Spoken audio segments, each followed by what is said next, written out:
Ladies and gentlemen, welcome to the Blue Oval Podcast. My name is Garrett Zatlin, and yes, I know what many of you are thinking. Oh wait, there's no Ben here. That's right, because he's off to Italy. Very selfish of him to have an entire life.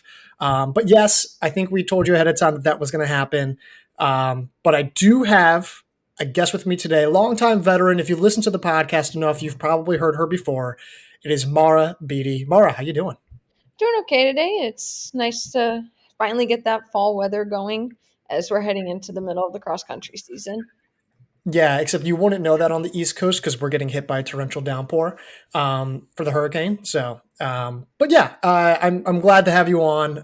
Everyone, I think, who knows you knows that you are probably one of the more tenured writers here at TSR, and you're a machine when it comes to content. So we're excited to have you on, get some insight on some of the more recent major results that we've had.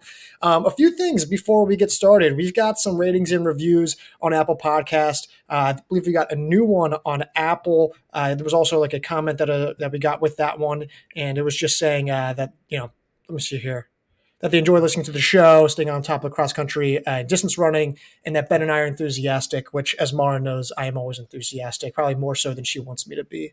But thank you to whoever that was. I believe that was actually Eric, and I think I know who that was. They're a longtime reader of ours. So thank you, Eric. We appreciate it. And then a few more on Spotify. So great. Thank you to everyone who's doing that. Really, really appreciate it. Please keep that up. Mara, you and I have to go over a handful of races today. We got to go over Virginia Invite, Griak Invite. We're going to talk about Cowboy Jamboree and Bill Dellinger Invite a little bit at the end as well. For the Virginia Invite, where do you want to start? Do you want to start on the women's side or the men's side? Let's go with the men first. Okay, men. Coming into this race, the Stanford men, I think, was the consensus favorite here at TSR, mainly because they were the ones expected to field a full lineup, or as close to a full lineup. They didn't have Thomas Boyden. That, however, didn't happen. They dropped to 9th, and we'll talk about that in a moment. Instead, it was Northern Arizona taking home a convincing 30-point victory over BYU with Drew Bosley in 1st, Theo Quacks in 6th. They had Santiago Prosser 17th, and then a slew of men behind them, Kang Niak in 22nd, Corey Gorgas 25th, Colin Solomon in 33rd, so on and so forth. What is your instant reaction when you look at this result, see how convincing this win was for Northern Arizona, and realize that they still didn't have Nico Young, Aaron Las Harris, and Brody Hasty? I think this just continues to show you that Northern Arizona is that top tier that they continue to show year after year. And they bring in people and they develop so well under Mike Smith and up in the Flagstaff Mountains that you can never really count them out. Theo Quacks, I think, is the big story here. I don't think we're surprised that Drew Bosley won, but Theo Quacks, 6th place, he's been great on the track. He has a history of being great on the track. And more specifically, this past year, he was phenomenal. I believe sub 1330 over 5,000 meters. But he had never fully translated that kind of success to the grass, at least not to this magnitude, or certainly not over the consistency of the year. What are your thoughts when you see that? Like, how legitimate does that result come up to your mind and think like, oh, I think he could be an All-American low stick? Is that a fair assumption to make this early in the season in September? I would say so, yes. He just last season in 2022, he was only 108th at Nuttycombe, but now he's made that massive jump on the track and he's translated that success well over to the grass already. And once you mix in him with Nico Young and Drew Bosley and really the whole slew of the NAU team, that's just another strong force in that top 7, even that top 5. He could be All-American. I like him a lot. I've always liked him a lot. I want to see one more race where I just go, okay, he's definitely like this All-American contender. It is hard to write him off after a finish that strong, though. So I do kind of see that. BYU, Joey Noakes 4th, Aiden Troutner in 14th. You got Cree Thompson 26th, Jacob Stanford 27th, and Garrett Stanford in 30th. They did not have Kenneth Rooks, did not have Casey Klinger, and did not have Davin Thompson, I believe. Any main takeaways? Are you surprised at all? I mean, is there anything that you can look at here and be like, I thought this would happen or this would happen? Are you surprised at all? No, BYU is always as they are. When I lived in Utah, I would talk to a coach who loved BYU as well, and he was always like, they've always got people. They're strong. Now I was really hoping for Casey Klinger to race. He's my preseason favorite right now. Oh, But oh yeah. But even with him not racing, it still showed that that depth is strong for the Cougars. I think we need to address Stanford. And Stanford was the team that I think was viewed as the favorites just because, again, they were the ones who had such a significantly loaded lineup. Kai Robinson does very well in third place. You can't really, blame him for how he performed at all. He did his job. I think we would have liked him to be a little bit more competitive with Bosley and with Wolf, but generally speaking, did his job. Third place. I mean, it was his After, race of the season too. You can't be disappointed with a third place finish to no, like a little rust buster. No, and I'm sure that's the case, but I think when you have him as highly ranked as we will, and we will not specify where, but when you specify that and you kind of want him to be like this much more competitive, but yeah, I don't think we're like looking at this like, oh, this changes everything. I don't think it does, but just something to monitor. But regardless, he ran well. That's not the point. He still ran very well. What is interesting is what happened behind him. Leo Young, Stanford rookie who is highly revered, 46th place. Not what I think most people thought was going to happen. Cole Sprout, the All American ace, 62nd place. Lex Young, same thing, rookie standout, 75th place. And then Zane Bergen in 90th place, Callum Sherry in 110th, Evan Burke 120th, and Robert Donato 140th. Are you hitting the panic button on Stanford yet as a podium team? They didn't have Thomas Boyd in, but is this a time to hit the panic button? The only reason I would hit the panic button would be on Cole Sprout. Okay. He's somebody that we would expect to be closer up with Kai Robinson. And for him to be the team's number 3 back in the middle of the pack of the race, that's a little concerning knowing his injury history. And I would agree. And that's what I think I specified a lot in the First Thoughts article. Like, I think there's rooms for avenues for improvement for Lex and Leo Young. I think they'll be better just with general experience, improvement, aerobic capacity, things of that nature. I think Robert Donato can be better in the future, although he does have to be more consistent. Sprout has to be a top 10 guy in this field. And even that wouldn't have totally erased, the deficit that they had created between the top teams, but it's at least a starting point. And when you bring in Thomas Boyd in, you think the other guys can improve, and Cole Sprout's going to be a low stick ace. You can see a future where Stanford's better than just 9th place. But I agree with you. I think Cole Sprout is the biggest one you look at here and go, ooh, not great. Now, do I think I'm not going to hit the panic button because I think everyone's allowed one off race in a season. But I want to see something better the next time out, whether that's, I think, pre-Nats, I think they're going to, or Nuttycombe. If there's still not noticeable progression as a low stick at that point, I don't know if I'd say Stanford's a podium team then. Do you view them as a podium team right now? Right now, I view them like right on that cusp of the 4-5 Okay. finish. It's going to take like a really good day from everyone on that roster, which is like fielded by veterans, but then we got a lot of newcomers.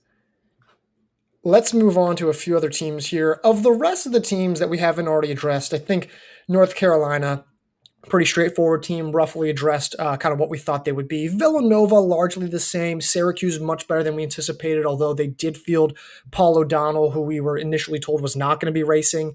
He is. Virginia seems on brand. Butler had a nice day. Eastern Kentucky in 10th, Wake Forest 11th, so on and so forth.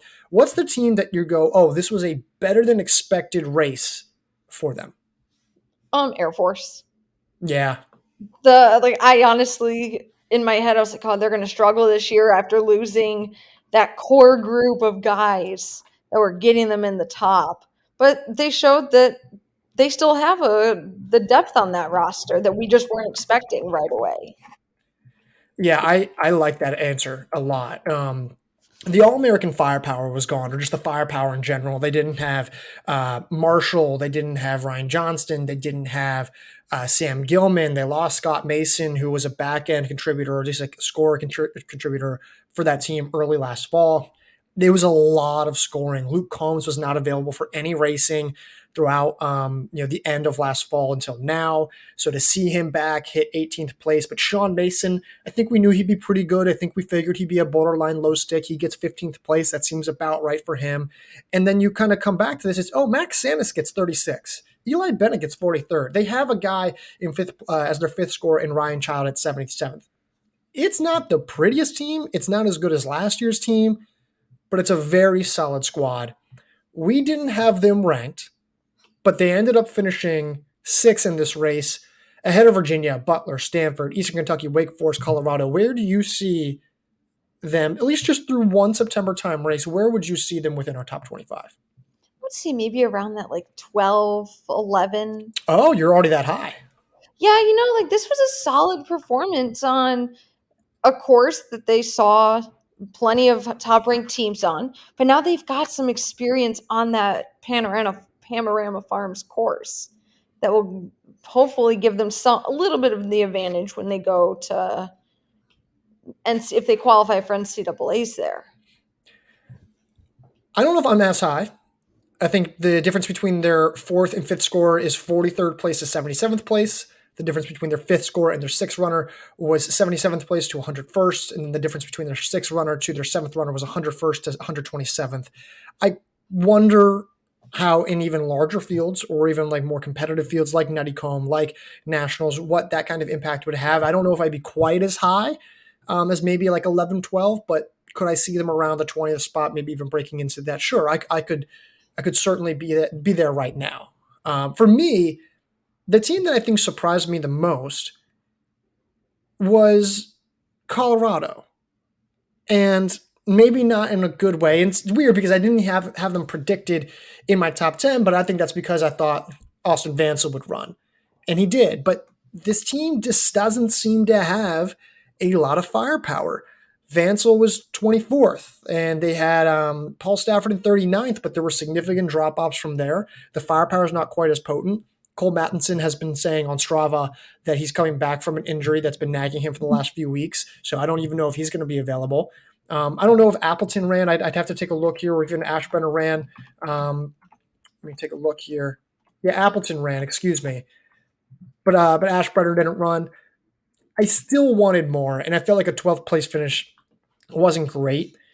Do you still think this team can be a top 10 squad in the country? I go back and forth on the Colorado men a lot. Right now, the Colorado women are running. They've got such great depth on that team, but it's not translating to the men's team right now.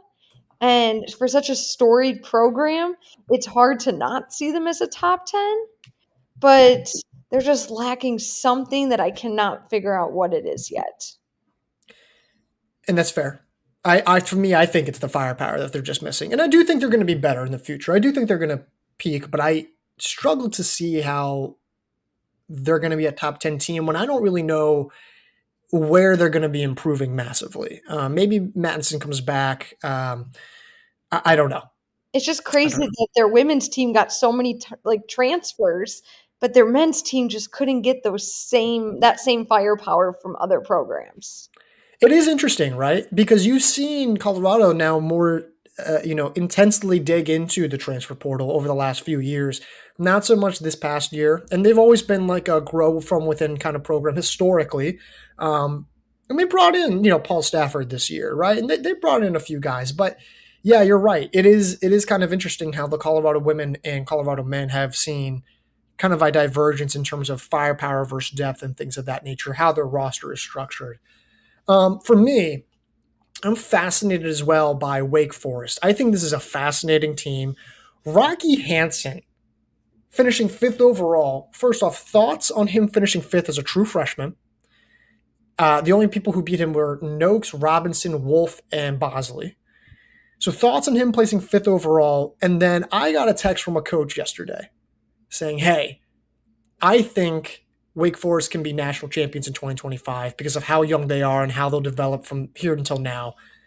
Luke T. Wall didn't have his best day. I think he can be better in the future. A, thoughts on Hansen, and then B, do you believe that this team can realistically contend for a national title in 2025?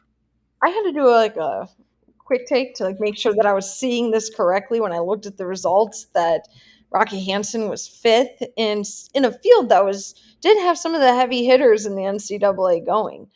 I mean, he was only what 10 seconds out of the win. Now, granted, 10 seconds can be a lot, but he showed that he's not afraid to go right up to the front and run with those guys. He is No. like, definitely where if I were ranking him right now, I would say at least like in that top 25 range. Okay. Okay. I was thinking closer to around 30, give or take one or two spots. Okay. But I think it's realistic to say, top 25. I don't know if I'm quite there yet. I would want to see a little bit more solidity, if that makes any sense. Hmm. That I'm going to get more out of him consistently. He's still young. It's one race. Let's see can he do it again? I How much better this, can he get? this is a big confidence boost, Exactly. my opinion. Right now, Yeah. for your first meet of the season, and you go out and show up like that. So in terms of Wake Forest, though, 2025, are they national champions?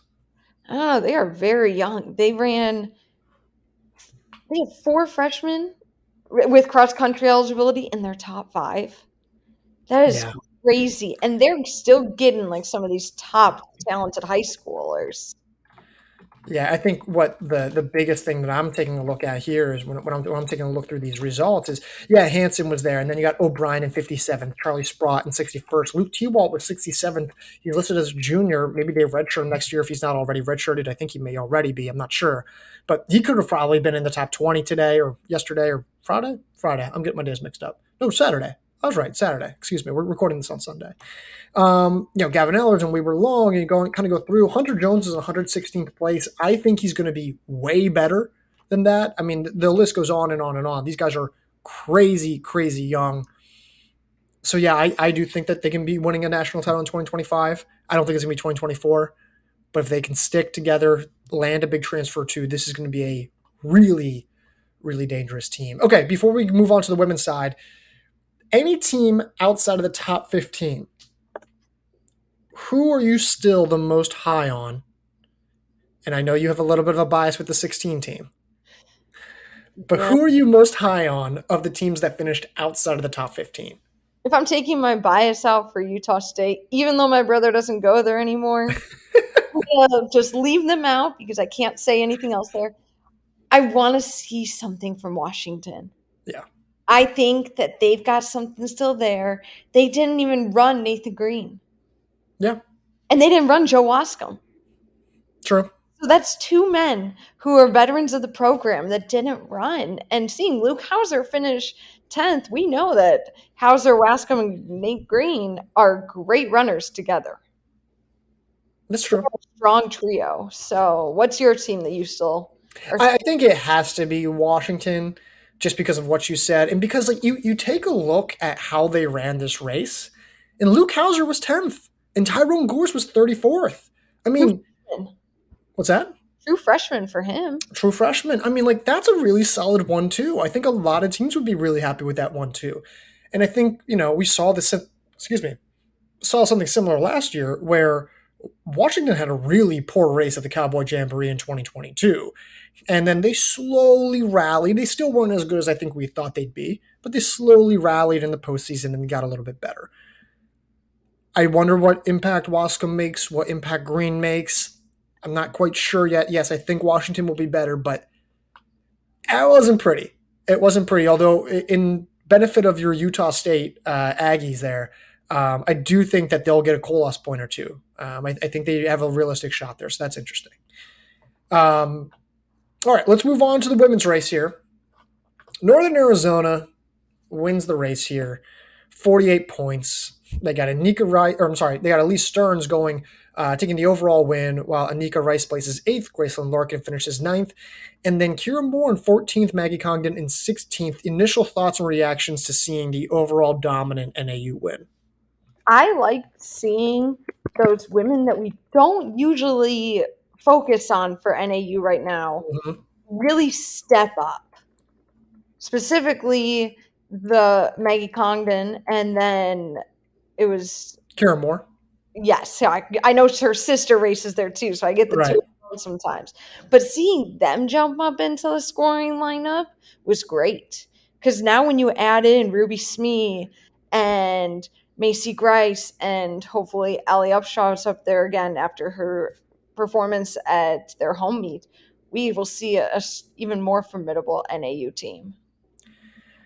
They were really good. I mean, this is to see more in 14th, Congdon in 16th, I think is pretty significant. I mean, now you're getting two women where it's like you feel really confident that they can be really good sixth or seventh runners and be top 50, top 60 runners in the country at the national meet, right? Like that's really solid. And this is what we've been saying throughout the entire summer. NAU is going to have a ton of depth with Larkin coming in, Grice and Upshaw coming in, and Smee coming in. They have such high of a floor that I don't see them having a poor race.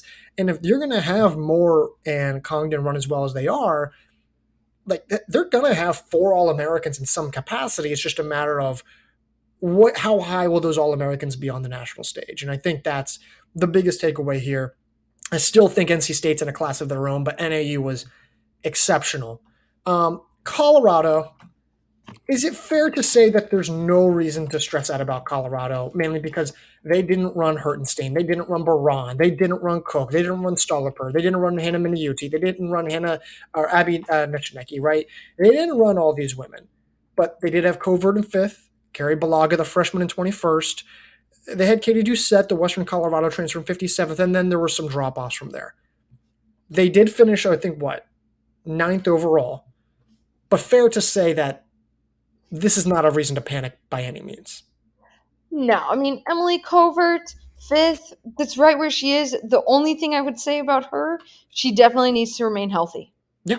because that is a her performance will be big for Colorado, and if she's not there, we will see another drop off. But I was happy to see Carrie Balaga, only a true freshman, finish Mhm. 21st. Yeah. That was a solid day for her, being the second true freshman across the line behind Amy Bunnage of Stanford. Now, one name that I will say we will want to pay particular attention to was Samri Dishon, Oh, finishing right. Mhm. 159th. That will be a name that when she's on, brings her A game to a race, she can be up there in the top half of the field. But if she's a middle of the pack runner back there, finishing as the fifth scorer, that's not going to help Colorado's storyline.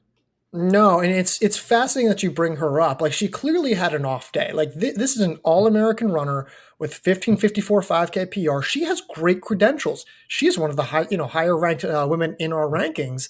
And you look at what she did last fall: 13th at Joe Piani, 8th at Nutty Comb. But then she had remember that really weird like mountain region race? Yeah, she was like 98th, and then she had a solid 37th place All-American finish at the national meet.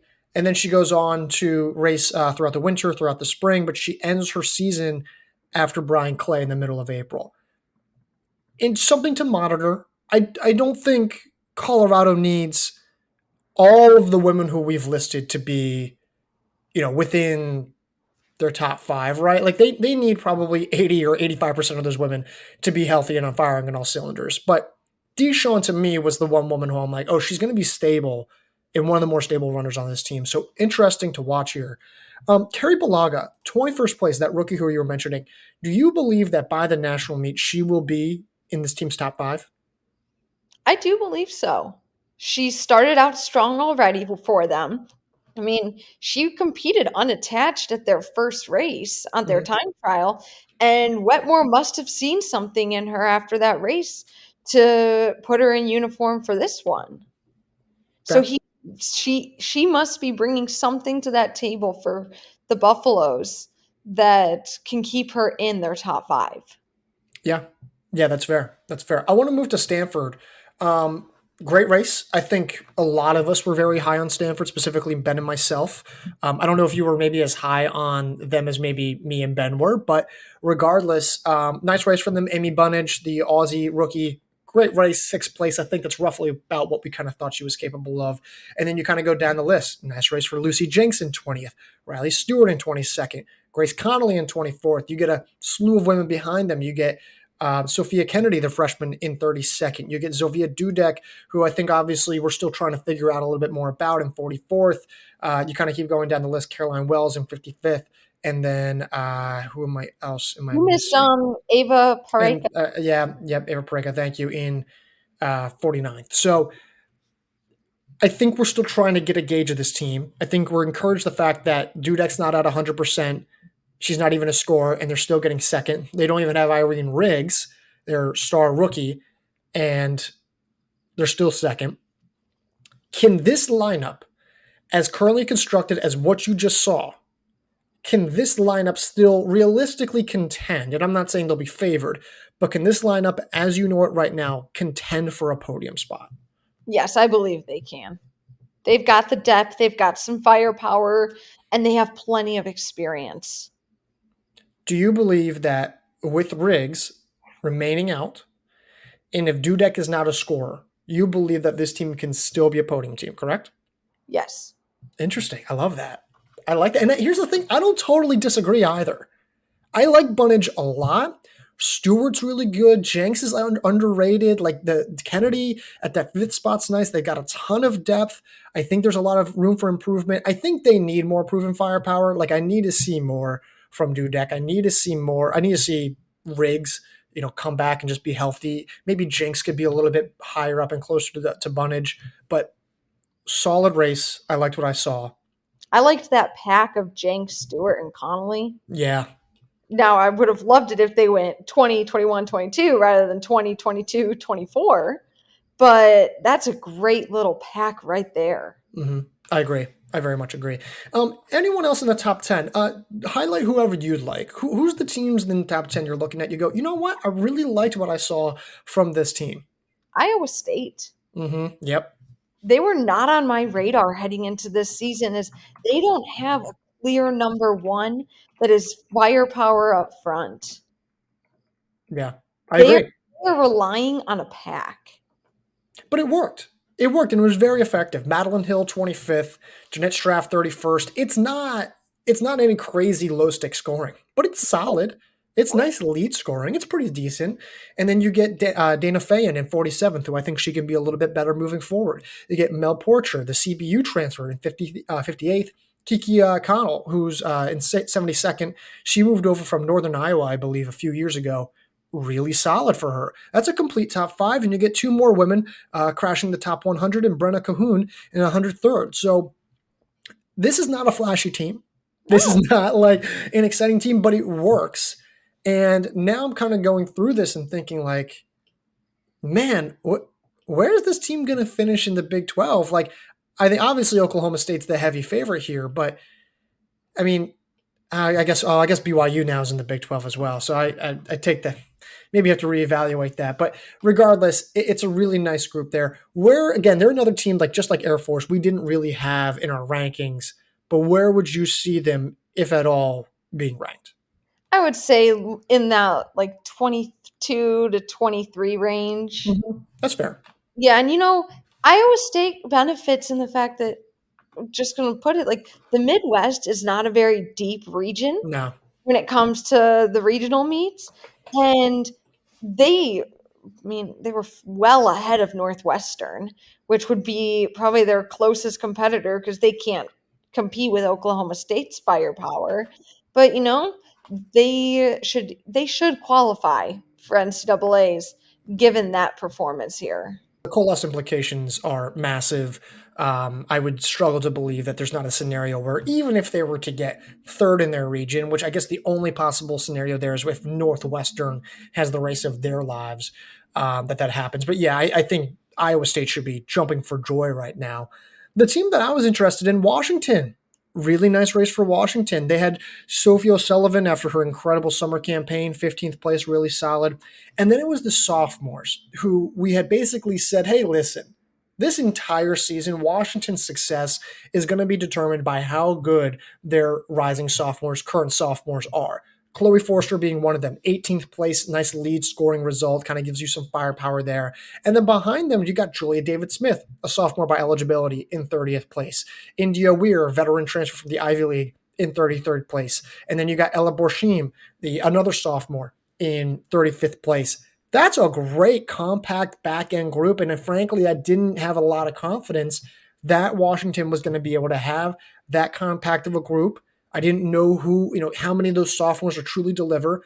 And they didn't have Tori Herman, their Kentucky graduate transfer, even emerge as a scorer. She had a slight off day, I want to say somewhere in the 70s, 78th. So I liked what I saw. They still finished fourth overall, just behind Northern Arizona, Stanford, and Virginia. Yeah, I have struggles with Washington. Okay. They run great in the beginning of the season. They do, but then there's a falter late in the game in the postseason. That always makes me hard to like truly figure out what they're doing and where they're going to be at by the end. Sophie O'Sullivan, I mean, I don't know how she's still running so great since the indoor season. It's been, what, like 9 months now? Almost, yeah. So, as you said yesterday in our back and forth text message, they'll probably rest her up until the postseason now, which makes complete sense. Let's put the training in. But you're right, that sophomore class really carried this team. Yeah, and that's why I'm very high on them, because I think they showed me the progress, and now I'm wondering, okay, what else can you do? Question: Georgetown in 5th place with 204 points. The Chloe Scrimgeour, oh my gosh, what an amazing race, 2nd overall. Melissa Riggins, the middle distance specialist, getting 13th place, another low stick result. And then Georgetown had a handful of women scattered throughout the rest of the results. Chloe Gonzalez, 39th. They also had Kelsey Swenson in 43rd place. And then you see a little bit of a drop off from there. Let me just pull up who that 5th runner was. It was Mary Henley in 119th, a significant drop. But this Georgetown team didn't have Maggie Donahue, an All-American. So let's keep that in mind. And now you have Providence, 8th place overall. But Providence had Kimberly May in 10th place. They had a handful of really solid results, really, again, and they also had some back-end challenges of their own, but they didn't race Jane Buckley and they didn't race Annabelle Eastman. So who are you now favoring for the Big East title? Is it Georgetown when Maggie Donahue comes back, or is it Providence when Alex O'Neill, Tess Hunt, Jane Buckley, and Annabelle Eastman come back for Providence? I'm going to go with Providence. Okay. Am I correct in remembering that was Jane Buckley the individual Big East champion? I believe so. Yep. Okay, so like getting her back in the mix there will truly help them. And Annabelle Eastman, she can add some depth that will help that Providence team move up above Georgetown. Now, don't get me wrong. It's going to be a very close race between those two teams. Would you imagine that the scoring or the results could be flipped if it's a larger field versus a more top-heavy, compact field like the Big East Championships? Hold on, say that. What do you mean? Yeah, so what I'm saying is, the Big East Championships, right? It's, not to take anything away from like Villanova or Butler, but it's largely going to be a 2-team race for the title, right? It's going to be probably compact, a smaller field, and pretty top-heavy. Whereas you go to a Nuttycombe, you go to a Pre-Nats, you go to this kind of race, Nationals, right? It's going to be way more spread out. Which team do you think is better suited for those respective fields? One that's smaller and top heavy, or one that's larger and more just loaded, period? I think Georgetown is much more suited for the larger fields. Interesting. Okay. See them being a large field team. Whereas Providence, they are relying on more of those like middle distance runners with like Shannon Flockhart. Mm-hmm. Jane Buckley is a strong middle distance runner. Kimberly May has shown success in the 1500. She's got a 4:13. Yep. So they are more suited, in my opinion, for that smaller compact field where it could become like a kicker's race at the end when you're just trying to pass the bodies. And that's fair. That's fair. I don't think, especially because you look at like what last year's results were like, it was a tight race. I mean, it was like Georgetown, Providence. So yeah, I very much see that. And I'm kind of exaggerating when I say the alteration of those places, but yeah, I mean, I think that's totally fair. I want to talk about Elon, 13th place. I mean, this is a team that you kind of look down. You go, all right, well, you know what? Northwestern could have produced a Colas point. Ohio State could produce a Colas point. Maybe some kind of combination of like Columbia, Air Force, Utah State could produce a Colas point. Maybe. Scale of 1 to 10, how surprised are you with Elon? Is 10 the most surprised? I think 10 is the most surprised. Yeah. Okay, then I gotta go with that one. I didn't even know where Elon University was. I'm not from the southeast area. I'm Midwest born and raised, but that was a great performance from them. I Yeah. mean, they didn't even have someone in the top 10. I mean, it goes all the way back to what, 48th place for their first runner? It was impressive. It was. I mean, and that's the thing. You kind of look at, you go, yeah, there's no firepower. There's not really any low stick. You get Katie Blunt in 48th, Hattie Reynolds in 52nd, and Jet Bierman in 56th. It's a great 1, 2, 3, and you go, wow, there's not really any flaws there. Like, yeah, there's no like scoring potency or firepower, but for 13th place for what this team needs, that's totally fine. Madison Sinowick, 73rd place, still pretty solid. And yeah, there's a gap, right? There's a gap all the way down until they get to the 155th place for their final score. But in this kind of field, if you're not going to have any gaps through forerunners, that's really all that matters for a team that just needs to get through. If you had to put your life savings on a bet that Elon will make it to the national meet, would you say yes or no? Like, would you say that they will make the meet or would they not? You put all your money on it, theoretically, of course. I'm a teacher, so not that who's going to want that. But they come out of the Southeast region, which is a little difficult with the likes of NC State, North Carolina, Virginia, and Furman. But I'm not going to bet it off. And now it's going to be extremely close. I need one more solid performance from them to decide if all the money I have and my cat can off to somebody else. But your cat has played a role in a lot of your predictions that you ever made with the site. Oh yeah, he's the one I talked to. Yeah, but I definitely need one more performance before I can say if Elon will make it. Duke had a great race in 12th place. They were comfortably ahead. I think 61 points ahead of Elon. Do they get to the national meet? Emily Cole will need to give me another solid race. She's definitely a track runner with that steeplechase. She is just starting to translate that cross country course, but she's someone who can be up and down. So Amina Matug, she's finishing right where we're expecting her to, a top 10 contender. But again, that's another team that will rely on a strong performance to get them Colas points. But you didn't answer my question. Because I can't say. They're a hard team I got to look at. No, I want an answer. To right now, are they making the national meet, Mara? Right now? No, I do not. Oh, I love it. Okay, that's all I want. I want a little bit of a hot take. That's good. But I will say they were only 10 points back from North Carolina this weekend. Now, we can't read too much into North Carolina, but still, that's going to be – it's close. They didn't have Bryn Brown. They didn't have Sasha Naglia or Sierra O'Shea. Kelsey Harrington ran her first race, I believe, in quite a few months. Oh, was that true?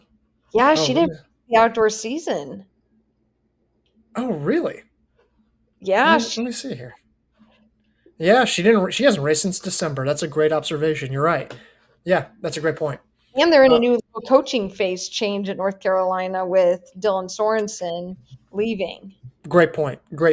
I'm still excited about North Carolina because I thought Fatima Alanis and Eva Klingbeil ran pretty well with top 30 finishes. So I actually think that's a really nice result for a team that kind of needs a little bit more support behind Bryn Brown, who didn't run, and Sasha Naglia, and so on and so forth, and Harrington. Again, last question before we move on here. Any team below 15th place? Columbia in 16th, Air Force 17th, Utah State 18th, Liberty 19th, Navy 20th, Charlotte 21st, Eastern Kentucky 22nd, and James Madison 23rd. Who are you still pretty high on? You said 16 below? So, below 15, so Oh, 16 and below. Yeah. okay. Um, it's hard to look at some of those teams. I mean, Columbia had a great race from Phoebe Anderson in fourth, Mm-hmm. and the Navy got a great performance from Emily Bowden in 17th. So, like, those are two individuals that I keep an eye on. But I don't know. I would say maybe Columbia. Okay. Having And having a low stick helps. yeah, yeah, it does. It does. And I like Columbia a lot. I mean, you're really only what 11 points. Oh no, I'm sorry, I'm misreading those results. Yeah, so they're still a ways off from Ohio State, who didn't have their best race, but they didn't have I want to say Andrea Kuhn. So yeah, I like Columbia a lot. I very much believe in them. I'll be interested to see what they can do. I think I like their firepower. Their firepower is better than what they showed. I Ella think they have a for Columbia qualified last year for NCAA's and did a respectable performance yesterday. yeah, and plus, like I'm trying to actually go through these results right now, more specifically looking at Columbia. Let me pull this up, but they're missing. They were missing, I think, one of their women, other than Victoria Patterson, who obviously is now at Oregon. But I want to say they were missing. Let me go back. Let me go back. Where was that? Let's take a look here. Oh, her name begins with a V. I don't know who it is. Nicole Van Ness. They didn't have Nicole Van Ness, who was also absent from last year. So I think you're right. I think this team can be a little bit better than maybe they showed. I would encourage people to look at Utah State because they didn't have Anna Weaver. And if Anna Weaver is able to come back and she's able to be healthy, if she were to finish 50th in this race, you're looking at like 100. You're looking at what is it, 60 some point difference or 76 some point difference. And in that scenario, I think you look at a closer race in the women's side where Utah State is getting a little bit closer to the 400 point range and potentially beating Columbia. So something to keep an eye on. All right, are you ready to go to Griak Invitational? I would just like to give a little shout out to Virginia. We didn't even mention them. No, we They're didn't. third on their home course and all fueled by Margot Appleton, who is having a still riding that strong high from the indoor track season.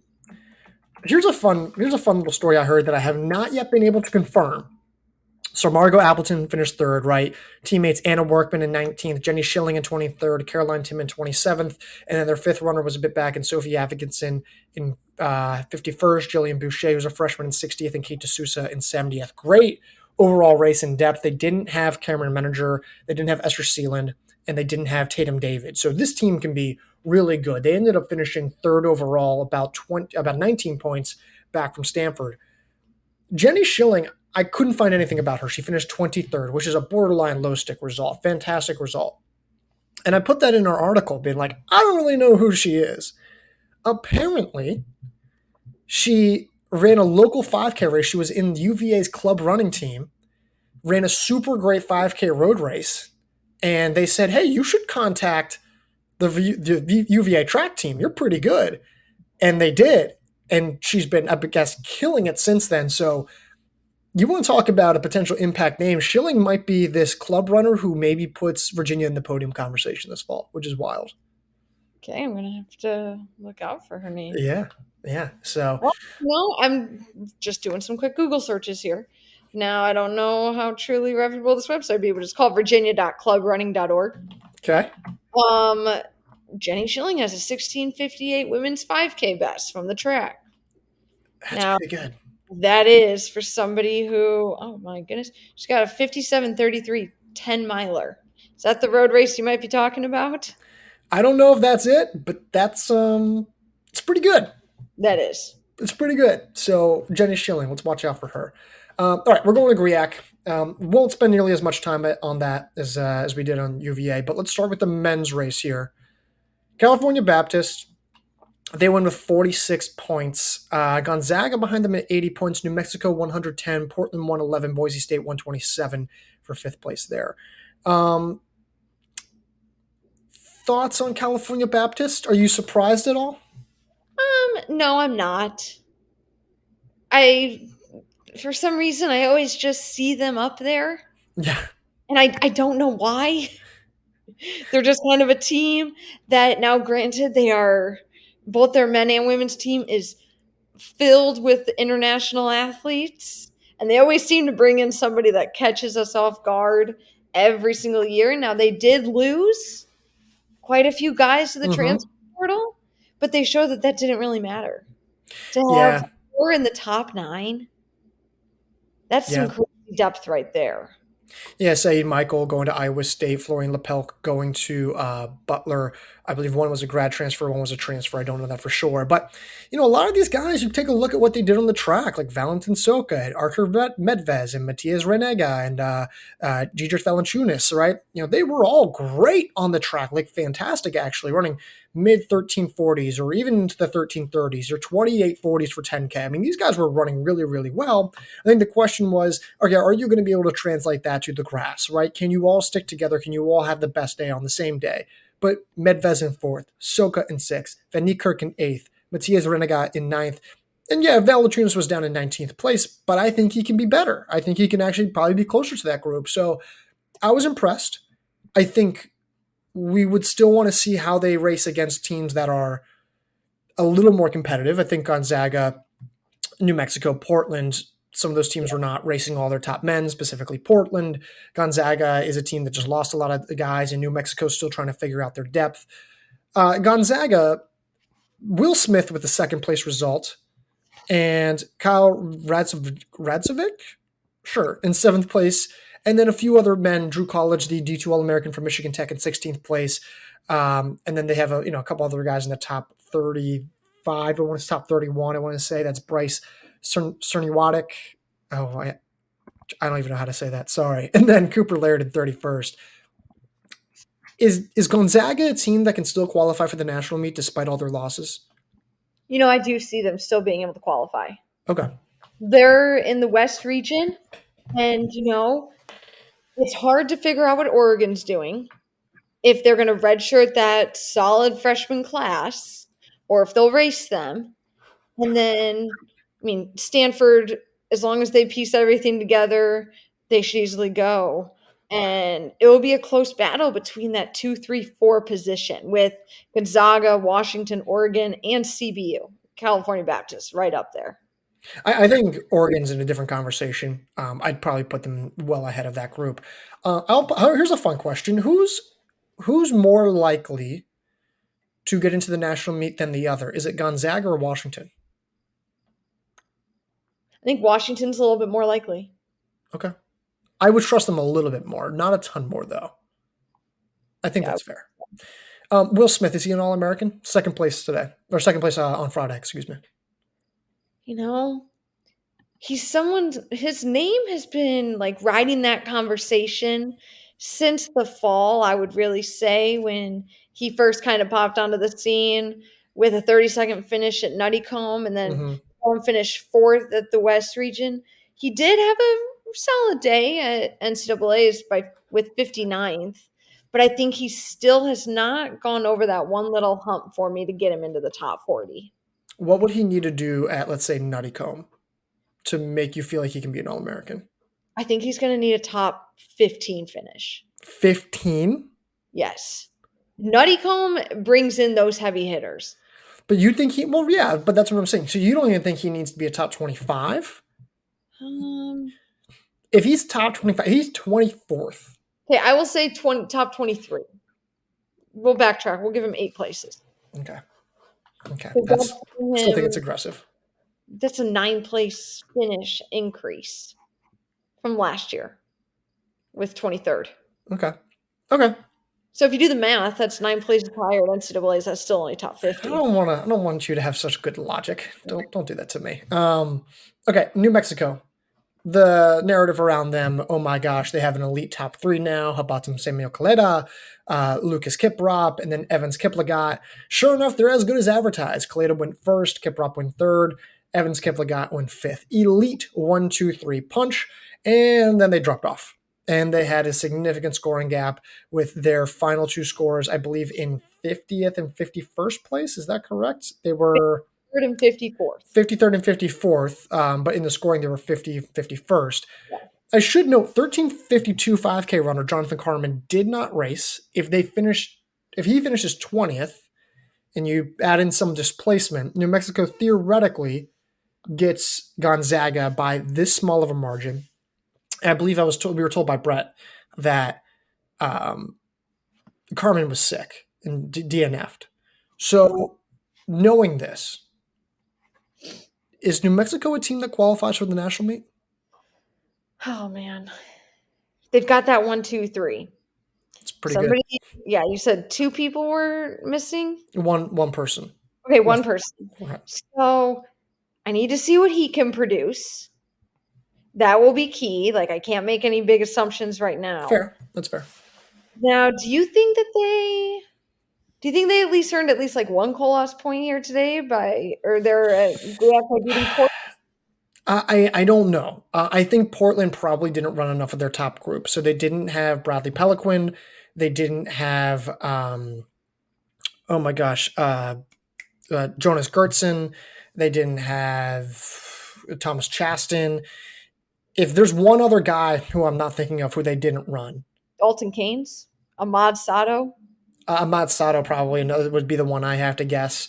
But if they didn't run, if, 4 of their projected top 7, and I don't think they did, then no, I don't think New Mexico got a point. Okay.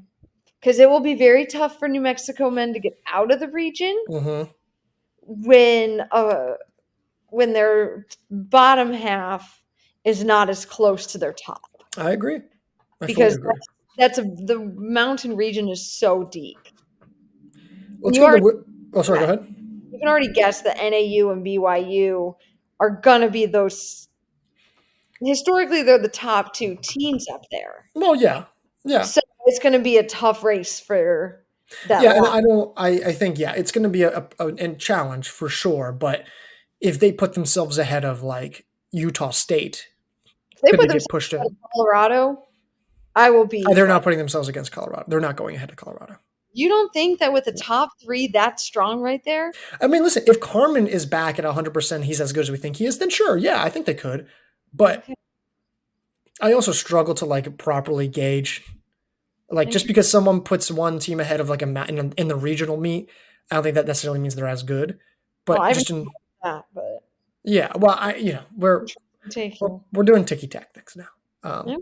Women's gold race, CBU gets a narrow 1-point finish over Utah, and CBU looks great. Greta Karaneskate in first, Yasna Petrova in 6th. You get Emily Miksuta in 10th. A little bit of a drop off from there, but then Kara Gosek in 21st, Marina Trave in 25th, Carletta Rhodes in 26th, and then Maja Dishnilabwaska, I'm trying my best there, in 28th. We're going to get to Utah in a second here, but California Baptist, any surprises? No. Yep. I was happy to see Greta, I cannot pronounce her last name. Karaneskate, yeah. Okay, I don't want to butcher it. But no, give it a shot. Karaneskate. Karaneskate? Sure, Karaneskate. Oh, Karaneskate. There you go. I think that's it. I could be wrong. Let's try that. I was happy to see her win because she was somebody who was up there last fall, but then faltered towards the end. But then she was a name that we were consistently saying on the outdoor track scene in the steeplechase. And to see her translate that to the grass this weekend was big for them.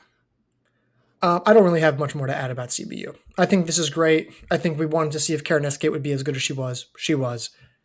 I'm moving on. Utah. You and I spoke about Utah.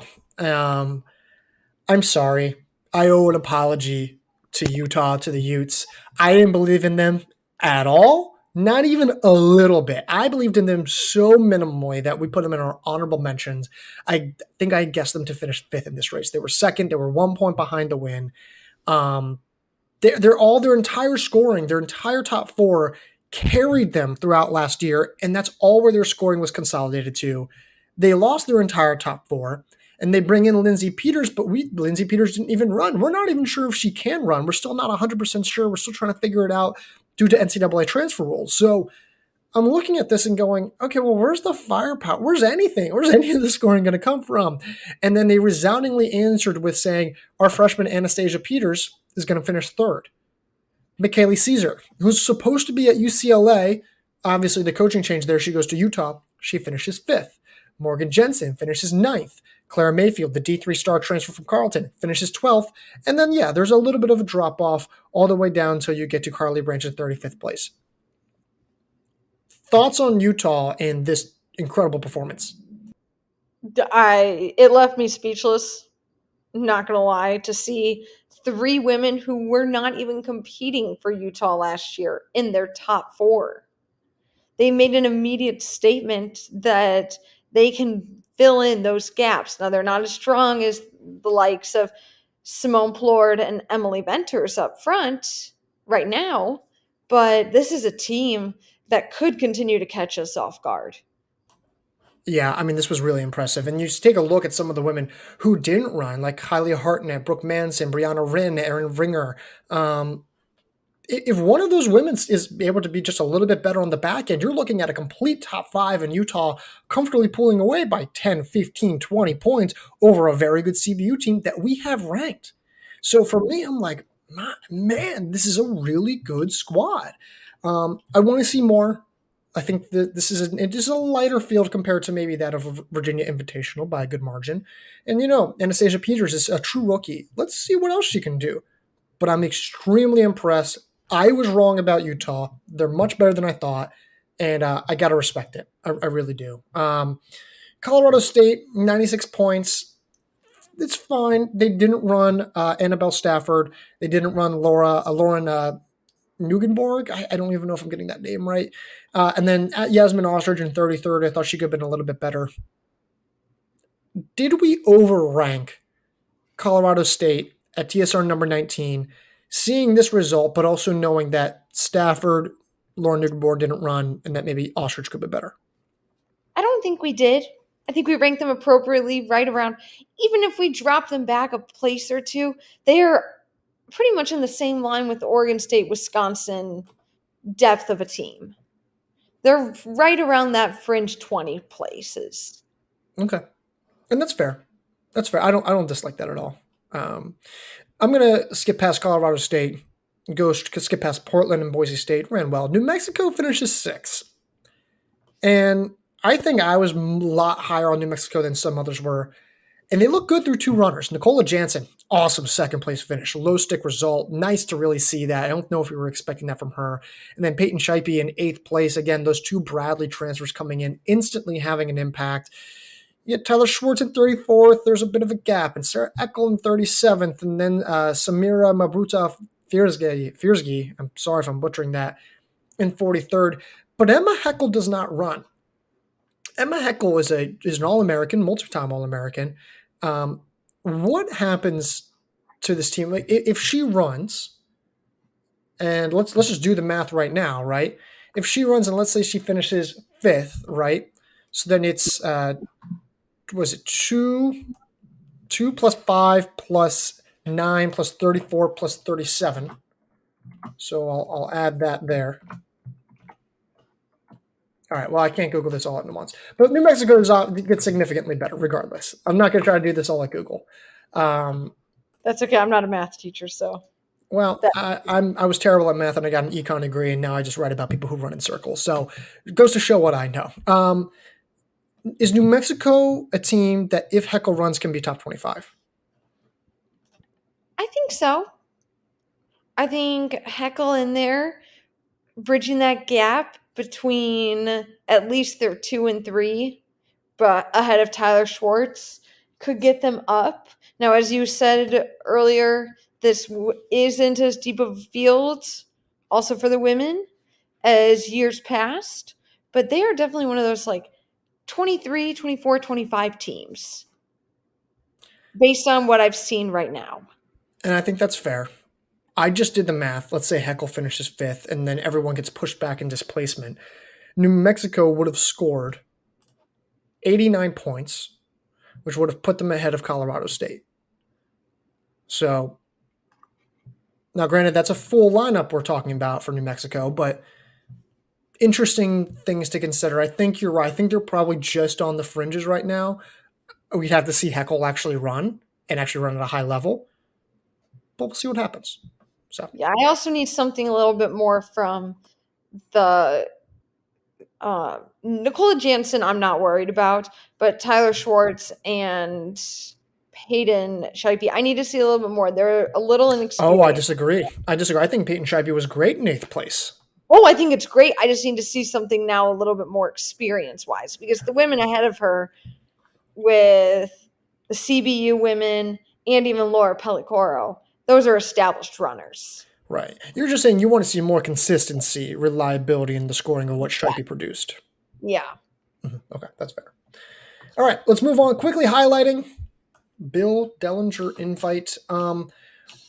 Women's race here. Oh, here, I got that mixed up. Women's race. I don't really have a whole lot. Certain teams like Oregon State didn't run Grace Featherston Haw. Oregon was, I just don't. I don't know how much emphasis they were putting into this. I don't know if I even saw, Victoria Patterson in this race at all. It's hard for me to kind of really put a lot of emphasis onto this race. But Sadie Sargent did run for BYU. There was initially thoughts that she wouldn't have eligibility, but it seems that she does. So she was in this race racing with BYU women. I think we have BYU at 10. Where would you put them now? Maybe 8. I would jump them up. Sadie Sargent, she was in the top 80 last year at NCAA's, if I'm remembering. So she's not fully up there as the All American talent just yet, but she is a solid middle of the pack runner for BYU. Any further comments before I move on to the men? I just gotta say, I gotta give it out to those two UC Davis women, Yeah. Mm-hmm. Anna Wilder and Sierra Atkins, going 2-3 in a field that has the BYU women and some of the Oregon women who have established themselves. But for them to go 2-3, that's a solid day for them. I agree. I think Brianna Wielder we were looking at as a potential team to runner to make our rankings preseason. So men's race, Cal Poly, 41 points to Oregon's 58. Cal Poly didn't run Joaquin Martinez de Peños. They did not run maybe one other name who I'm just not thinking of right now, and it's kind of blanking on it. But Davis Bowe runs really well, gets the overall win over Quincy Norman by 3 seconds. Nice pickup from Cal Poly to get the LSU transfer there. He's a nice mile long distance guy. I think is a good fit. But I'm struggling to kind of really put a lot of emphasis into this race. Oregon had their third, fourth place finishers, Simeon Beerbaum and Josh Edwards unattached in this race. Elliot Cook was 7th. I mean, Archie Noakes in 10th unattached. Juliana Scasso unattached. I mean, there's guys who were, Isaiah Sturry was back there at 18th unattached. I just struggle to put a lot of emphasis into this race with Oregon runners scattered all around, having unattached results, Sturry being further back than I think we know he's capable of. Thoughts? Like, what is this lineup going to look like? Like, do you put much emphasis into this? Like, what are your thoughts? I'm not putting much emphasis in Oregon. I mean, last year, Jerry Schumacher did something very similar. He redshirted that freshman class. So it's kind of up in the air right now. Is he going to redshirt this freshman class? Even though clearly Simeon Birnbaum is showing that he can race alongside Quincy Norman. Josh Edwards, he's a sophomore. Yes. Okay, so he could be somebody who gets in that top 5 as well. So I can't figure out yet what Jerry Schumacher's doing, but I'm not surprised with the unattached athletes. I'm not either. I'm not even a little bit. Like, for me, I just look at Isaiah Sturry and I go, okay, 18th in this field, he's way better than that. Like, I don't know just how much emphasis I can put on that. So I think we're on the same page. I think you and I think very similarly about these things. Let's wrap up. Cowboy Jamboree, not a whole lot to talk about, but Oklahoma State, who was facing Texas, and the Texas men actually ran very well against Oklahoma State. Oklahoma State still won with a lot of their top guys out, but Texas ran well. Oklahoma State has two freshmen, Dennis Kipnagaj, I don't know, and then Brian Masua. Two freshmen. They ran. They went first and second. I don't put much emphasis into times, but they ran 23:21 and 23:41. Beat Devin Hart, beat Victor Shisama, beat Roger Rivera, Isaac Alonso, Haftu Knight. Put as much emphasis into that as you want. What are your thoughts on these two overseas international guys running crazy fast who we've never heard of? We don't even know. Oklahoma State didn't even run many of their top guys. Is this a team that can win the national title? What kind of emphasis do we put on these results? Okay, if they race like this at the end of the season with the top guys from Oklahoma State all staying healthy, all being in the lineup who we need, I could see them giving NAU another run for their money. I don't want to put much emphasis. There's two freshmen who we never heard anything about, who just ran in a pretty top-heavy field, and it's a good field, but you don't really know quite how much, quite how good they are. But history says that they're going to be really, really good. That's why I said this race, we need this same performance. Yes. I'm with you. And similarly on the women's side, we've got another development like that we had never heard of before. And of course, I'm talking about Victoria Legat, who finished third among the slew of Oklahoma State women who went 1 through 4. Actually, they went 1 through 4 and then 6th place. Victoria Legat. Does she make Oklahoma State a podium team, despite us knowing pretty much nothing about her? I got to see her racing with Taylor Rowe and Gabby Henteman in the field as well. But she could be that missing piece after Natalie Cook left. It could be huge. I mean, yeah.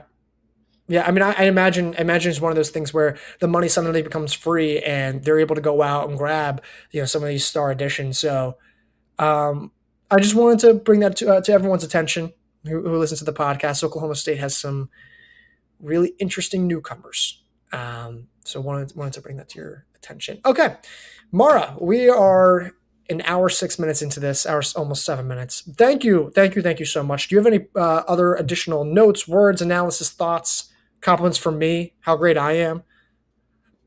No, I think we're pretty good. It's too early to start giving compliments right now. Right. It's only Sunday, and we're not even into the middle of the cross country season yet, where Garrett gives me some time off. So give me some time. No, yeah, we are just going to exhaust you as much as we can, and that's pretty much our entire goal. But Mara, you are a champion. You are an extremely hard worker, incredibly knowledgeable, and you, more importantly, tolerate me. So I thank you, and more importantly, thank you to everyone else who is listening, who tolerates me, Ben, and now Mara here on the podcast. We appreciate you all. Ratings and reviews. Go listen to the podcast, share with a friend, and then go leave ratings and reviews on Apple Podcasts and Spotify. View us on YouTube as well. Go check out the site. We've got a lot of stuff coming up. We've got someone going to Joe Piani, Notre Dame, for live on-site coverage this upcoming week, so that's exciting. And that's all I got. So until next time, Mara, I'll talk to you. Bye.